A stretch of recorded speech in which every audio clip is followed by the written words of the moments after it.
Donate Life is here to kick off the float decorating for our 8th Rose Parade entry called Seize the Day.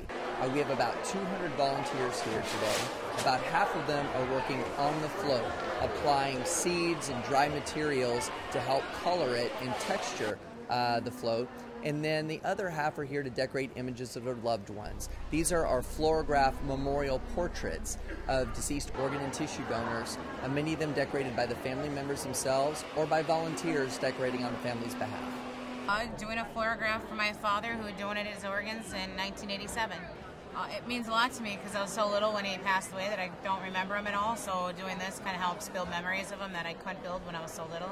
It's cool that my dad, after 23 years of living in somebody else, gets to be honored in this way. So donating life doesn't just last for 6 months. It's not something people forget about. It's 23 years later, people are still thankful of the gifts that he gave. When someone loses a family member, it's very hard, and all I can tell them is that they will save someone else's life by donating the organs, because he was able to save 5 lives: heart, 2 kidneys, liver, spleen. They're alive today because of him.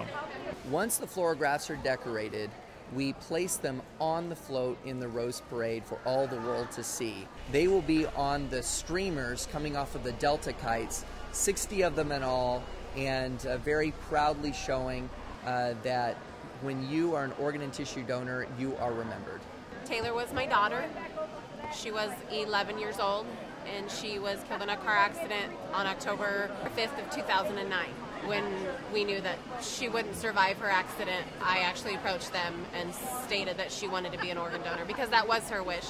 At 11 years old, she thought that, of course, why would I not make that decision? That's sort of a duh thing.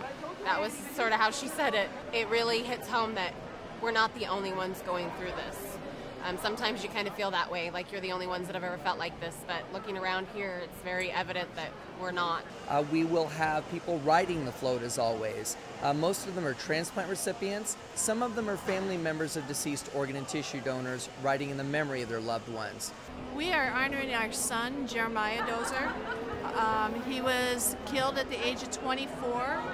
He was a motorcycle accident, but he was a donor. And how do I feel as a family member and as a mother to be able to be a float rider? It's beyond words. It's wonderful to be able to have this national exposure to tell how important the gift of life is to be a donor. This year is a special occasion because we also have walkers, 3 honorary riders that are chosen to walk ahead of the float, and they'll be holding onto ropes and essentially flying the kites as the float goes down Colorado Boulevard.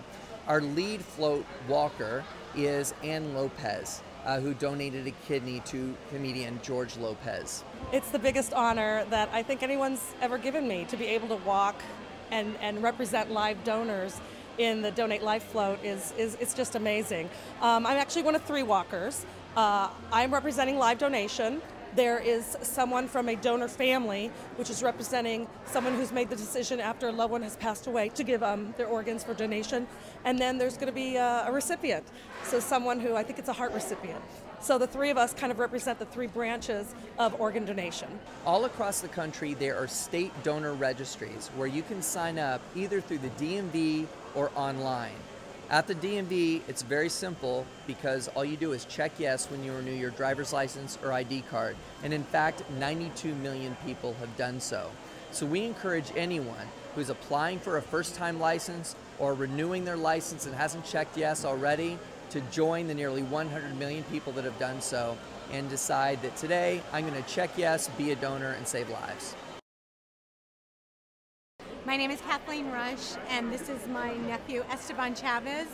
He died almost 4 years ago in a car accident. He was hit by an SUV as he was crossing the street. So, the Floragraph starts here in Pasadena.